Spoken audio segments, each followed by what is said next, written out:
Success Baaghi, grand success. వేసిన plan 100% success అయింది. ఆ సాకేత్ ఆలోచనలో పడ్డాడు, తిరిగి నా లైన్లోకి వస్తాడు. ఇంత జరిగాక ఒక ఫోన్ కాల్తో నీ లైన్లోకి వస్తాడంటే నమ్మబుద్ధి కావట్లేదు హారతి. మన ప్లాన్ మీద మనకి నమ్మకం, మన మీద మనకి విశ్వాసం లేకపోతే ఎలా? లేక కాదే, అతను నీ మాట విన్నాడా? చాలాసార్లు ట్రై చేశా. ముందు లిఫ్ట్ చేయలేదు, తర్వాత లిఫ్ట్ చేశాడు. అంటే ఏంటి? 10% డౌన్ అయినట్టేగా. తర్వాత అరిచాడు, తిట్టాడు, కసి వెళ్ళగక్కాడు. అంటే 40% డౌన్ అయినట్టేగా. ఆ తర్వాత నేను చెప్పేది విన్నాడు.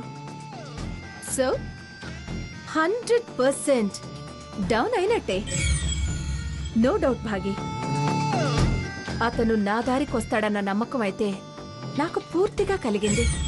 చూడు హారతి, నిన్ను డిసప్పాయింట్ చేయాలని కాదు గాని ఇదంతా అవసరం అంటావా? అనవసరం అనుకుంటే చావడమే. హారతి, మరి లేకపోతే ఏంటి భాగి? ఓడిపోవడం, పారిపోవడం పిరికి పందల లక్షణం. అలా బతకడం కంటే చావడం నయం. సాధించాలనే తపనుండాలి, పట్టుదలుండాలి, పోరాడాలి, గెలవాలి భాగి. వాళ్ల ప్రతిజ్ఞను తిప్పి కొట్టాలంటే ఎత్తులే కాదు, పై ఎత్తులు ఉండాలి. శకుని ఎత్తుల్లా ఉండాలి, నక్క జిత్తుల్లా ఉండాలి. ఏది మనకి లాభం కలిగిస్తుందో అదే చెయ్యాలి. ఇలాంటి విషయాల్లో మంచి చెడు, న్యాయం అన్యాయం ఆలోచించకూడదు భాగి. నాకు దూరం చేయాలని వాళ్ళు, దగ్గర చేసుకుని రెచ్చగొట్టాలని నేను. భాగి, గెలవాలి, గెలిచి తీరాలి. వాళ్ల వేలితోనే వాళ్ల కళ్ళు పొడుస్తా, వాళ్ల మనిషితోనే ముందుండి యుద్ధం చేస్తా. ఆ మంగమ్మ పొగరు, సీత అహంకారం అణిచి తీరతాను. సాకేత్ నుంచి నేనేమి శాశ్వతంగా శత్రుత్వం కోరుకోవడం లేదు. నన్ను రిజెక్ట్ చేసినవాడు నా కోసం పడి చావాలి, పిచ్చెక్కి తిరగాలి.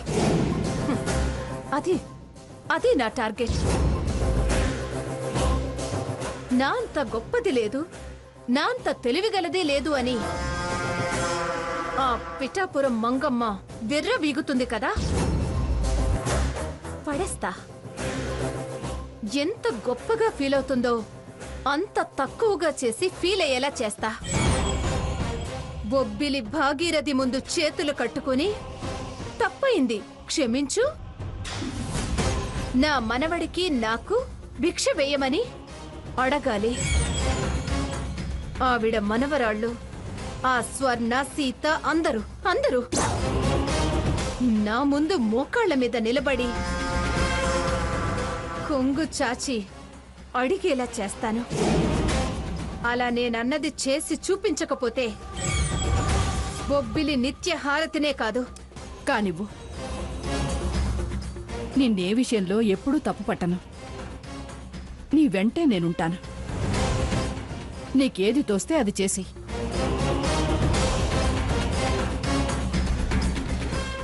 నాకు మంగమ్మ కన్నీళ్లు చూడాలని చాలా ముచ్చటగా ఉంది.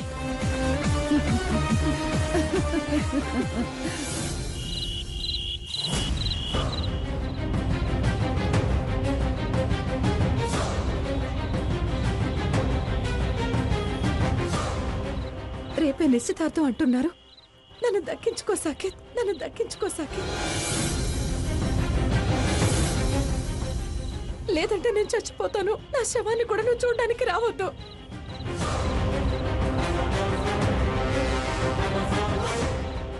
ఏంటి బావా అలా నిలబడి అటు ఇటు తిరుగుతున్నా? ఏం లేదు, నిద్ర పట్టడం లేదు. నిద్ర పట్టినంత ప్రాబ్లం ఏమొచ్చింది? ప్రాబ్లం ఏం లేదు, నా తప్పులు నేను గుర్తు చేసుకుంటున్నాను. ఎందుకంత తప్పుగా ప్రవర్తించి అందరినీ బాధ పెట్టానా అని, నా మీద నమ్మకం నేనే పోగొట్టుకున్నానా అని, ప్రేమగా అభిమానంగా చూసే గ్రానీ దగ్గర నుంచి అందరూ నన్ను అసహించుకునేలా ప్రవర్తించానా అని తలుచుకుంటేనే చాలా చాలా బాధగా ఉంది. తెలుసుకున్నావుగా, నిజంగా నీలో ఆ ఆలోచన మొదలైతే మళ్ళీ అటువైపు అడుగు వెయ్యవు బావా. తప్పు చేయవు. అమ్మమ్మ గారు నిన్ను ఇదివరకటి కంటే ఎక్కువగా చూస్తుంది, నెత్తిన పెట్టుకుంటుంది. బావా పడుకో.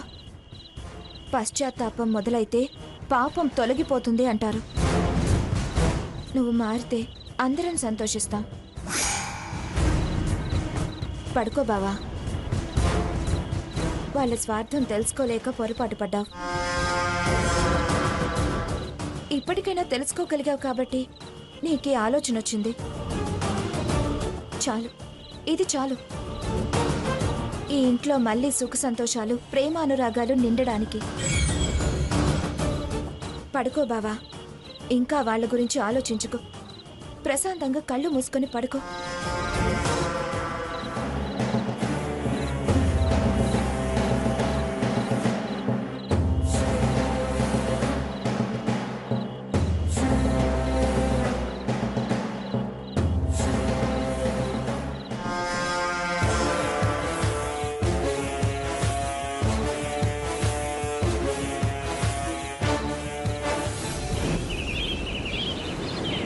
ఇదిగో ఈ చీర కట్టుకో, చాలా బాగుంటుంది.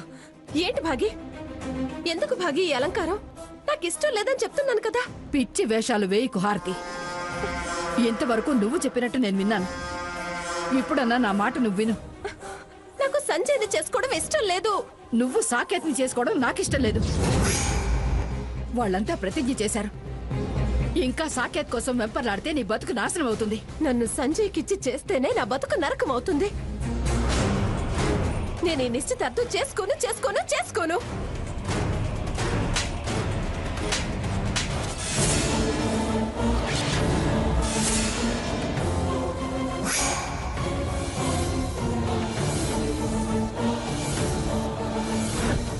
నువ్వు ఈ నిశ్చితార్థం చేసుకోకపోతే ఈ ముహూర్తాన్నే నేను నా మరణానికి ముహూర్తంగా ఎంచుకుంటాను. నీకున్న ఈ ఒక్క రక్త సంబంధాన్ని పోగొట్టుకుని నువ్వు అనాథగా మిగులుతావు. ఆ మంగమ్మ నిన్ను చీల్చి చెండాడుతుంది. రెండు విధాలా చెడి నీ బతుకు మీద నువ్వే చేతులారా నిప్పులు పోసుకుందాని అవుతావు. నా చావు కోరుకుంటే కాదను,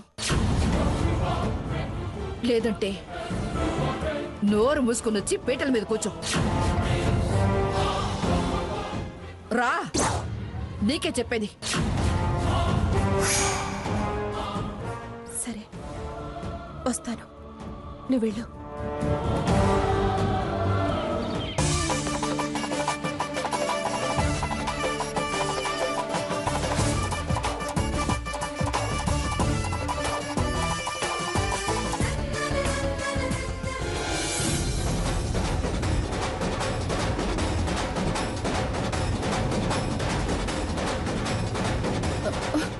హారతి, అమ్మ హారతి, హారతి.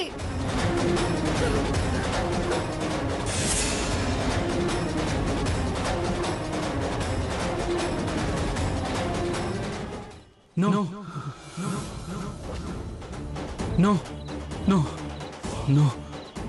No. No. No. No. బావా ఏంటి, ఏమైంది? అది పీడకలా? ఏ కలొచ్చింది బావా? గ్రానీ నన్ను బయటికి గెంటేసినట్టు. వద్దన్నానుగా, ఆలోచించొద్దన్నానుగా. నువ్వు మారితే ఇంకా లాంటి పరిస్థితి రాదు బావా.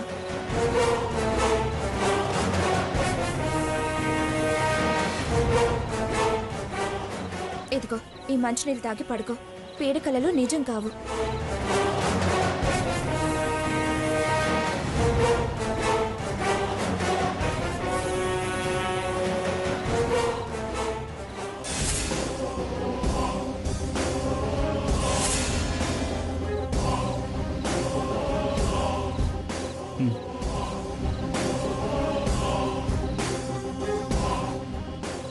పడుకో బావా, పీడకలలు రావు.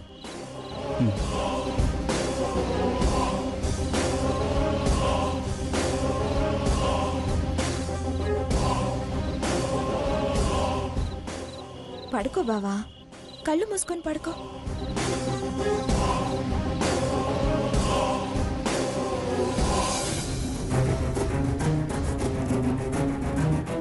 మర్యాదగా డ్రాప్ అయిపోమని చెప్తా.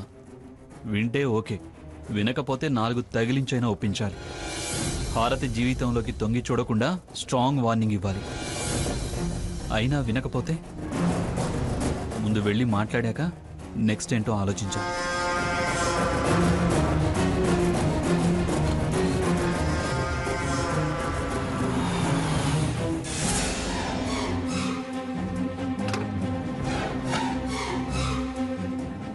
సంజయ్, సంజయ్,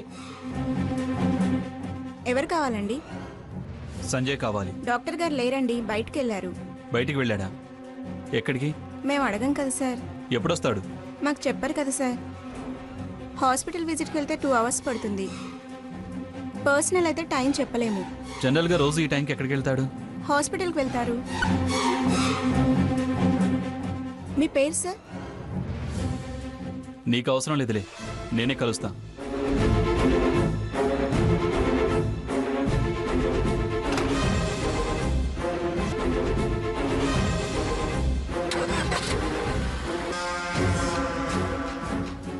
హాస్పిటల్కి వెళ్ళి మాట్లాడితేనే కరెక్ట్. నలుగురు ఉంటారు, బుద్ధి చెప్తారు. వాడు తలంచక తప్పదు.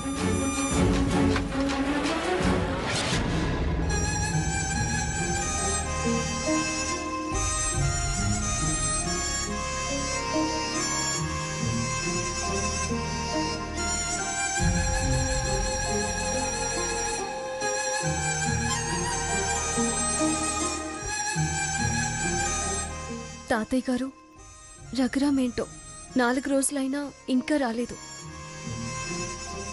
తనలో తను కుమిలిపోతూ కాశీలోనే ఉన్నాడు తాతయ్య. వాడు శారదను మర్చిపోలేకపోతున్నాడమ్మా. అలా ఒంటరిగా మదన పడుతూ ఉంటే అత్తయ్య జ్ఞాపకాల నుంచి ఎప్పటికీ బయటపడలేడు. మర్చిపోమండలేదు కానీ అత్తయ్య కోరుకున్నట్టు తను ఎదగాలి. ఆమె ఆత్మకి తృప్తి కలిగించాలి. అత్తయ్య గారు మన కంటికి కనిపించకపోవచ్చు కానీ ఆవిడ ఆత్మ మనల్ని గమనిస్తూ మన వెంటే ఉంటుంది. తను అక్కడే దిగులుగా ఉంటే అత్తయ్య గారి ఆత్మ ఎంత బాధపడుతుందో తాతయ్య గారు. రఘురాం తనకు జన్మనిచ్చిన తల్లి రుణం తీర్చుకోవాలంటే ఆమె నీ కడుపున బిడ్డగా పుట్టాలి సీత.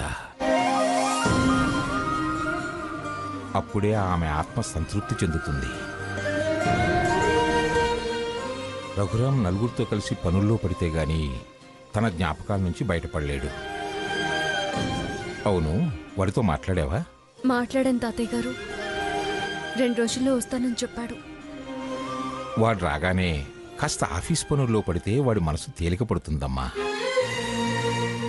మీరు చెప్పింది కరెక్టేనండి. వాడు సాకేత్ కలిసి ఆఫీస్ పనులు చూసుకుంటూ ఉంటే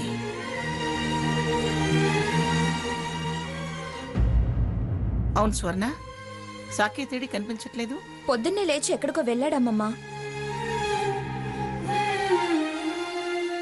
జాగింగ్కే ఉన్నా వెళ్ళాడేమో.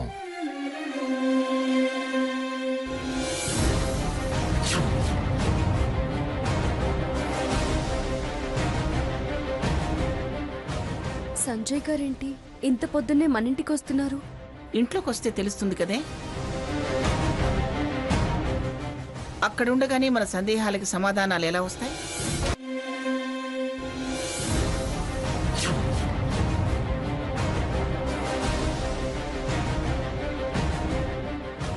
సంజయ్ గారేంటి ఇంత పొద్దున్నే మన ఇంటికి వస్తున్నారు? ఇంట్లోకి వస్తే తెలుస్తుంది కదే. అక్కడుండగానే మన సందేహాలకి సమాధానాలు ఎలా వస్తాయి? నమస్కారం అమ్మా. నమస్కారం సార్. నమస్తే, కూర్చో సంజయ్. ఏమిటి సంజయ్, రోజు హాస్పిటల్కి వెళ్లే ముందు నన్ను కలిసి వెళ్ళమని చెప్పానని ఇలా వచ్చావా? అవును మేడం, కొత్త జీవితంలోకి అడుగు పెట్టబోతున్నాను. మీ ఆశీర్వచనం కావాలి. నా ఆశీర్వాదమా? నిన్న భాగీరథి దేవి గారు మా ఇంటికొచ్చి నీకు అమ్మాయిని చూశాను. నాకు బాగా కావలసిన వాళ్ళ కూతురు. నా మనసులో ఓ అమ్మాయి ఉంది. మా హారత అయితే నిరభ్యంతరంగా హారతిని నీకిచ్చి పెళ్లి చేస్తాను. మంచి రోజు చూసి కబురు పెడతాను. నువ్వు నీ తరఫున పెద్దవాళ్ళని పిలుచుకో.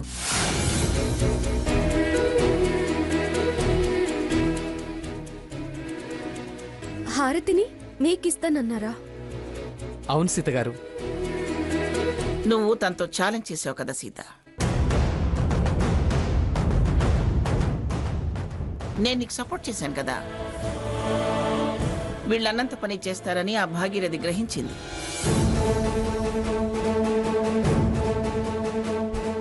నా సంగతి దానికి బాగా తెలుసు కదా, అందుకే దడిచింది.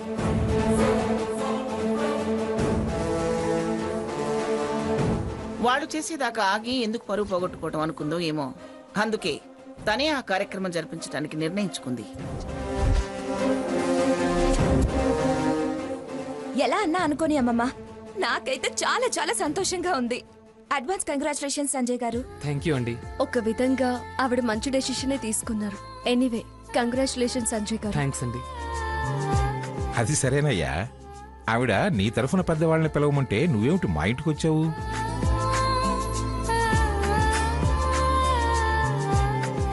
ఓహో, ఊరెళ్ళొస్తానని చెప్పడానికి వచ్చావా? కాదండి, నాకు మా అమ్మ తప్ప మరో బంధువులు లేరు. తను గత సంవత్సరం నన్ను వదిలి వెళ్ళిపోయింది.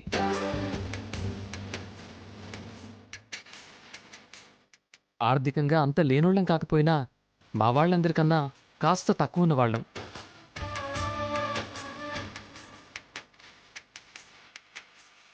ఎప్పుడు ఏ సాయం అడుగుతామని మాతో చాలా మంది దూరంగా ఉన్నారు. వాళ్ళని ఇప్పుడు పిలిచి దగ్గర చేసుకోవాలని అనుకోవడం లేదు. అందుకే మీ దగ్గరికి నా తరపున పెద్దలుగా వ్యవహరించమని ఆహ్వానించడానికి వచ్చాను. మీకు అభ్యంతరం లేకపోతే తాతయ్య అమ్మమ్మలాగానో లేదు తల్లిదండ్రుల్లాగా దగ్గరుండి మీ చేతుల మీదుగా నిశ్చితార్థం జరిపించి నన్ను ఆశీర్వదిస్తారండి? అంగీకరించడం ఏమిటి, ఆశీర్వదించడం ఏమిటి సంజయ్? దగ్గరుండి నీ నిశ్చితార్థం మేము ఘనంగా జరిపిస్తామని ఆ భాగీరథికి చెప్పు. దీన్నే పుండు మీద కారం జల్లటము అంటారు. తను దిగొచ్చిందో దడపుట్టి ముందుకొచ్చిందో వచ్చింది. మళ్ళీ నువ్విలా అన్నావని తెలిస్తే కథ మొదటికి రావచ్చు. అహం దెబ్బతిని నిర్ణయం మార్చుకోనువచ్చు. తను ఆశీర్వదించమన్నాడు, సరే అని అంతవరకు చేస్తే బాగుంటుంది అని నా అభిప్రాయం. అవునమ్మమ్మగారు, తాతయ్య గారు చెప్పినట్టు పెద్దవారుగా మీరిద్దరూ సంజయ్ గారి తరఫున వెళ్ళి ఆశీర్వదిస్తే సరిపోతుంది. వాళ్లే కాదండి, మీరందరూ నా బంధువులే.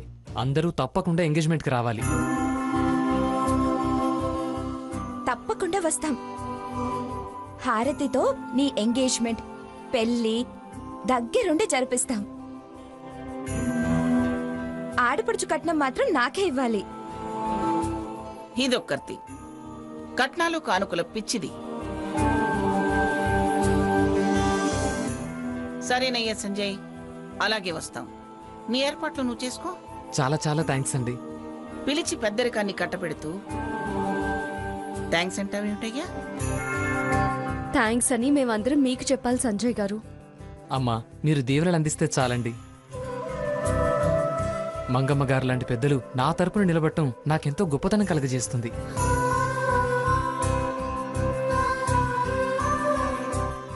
మరి వెళ్ళొస్తానండి. మంచిది. మొత్తానికి ఆ అమ్మమ్మ కళలు, అమ్మాయి నీలుగుడు రెండూ దిగాయి.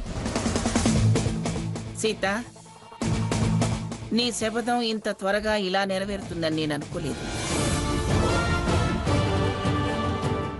ఏ కొలుపు లేకుండా దాని పీడ శాశ్వతంగా విరగడైపోతుంది. నాకు అలాగే అనిపిస్తుంది అమ్మమ్మగారు.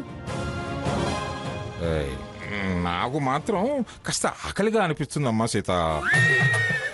సీత, ఆయన సంగతి చూడు. ఎంత మంచి వార్త విన్నా సరే ఆయన కడుపు నిండదు.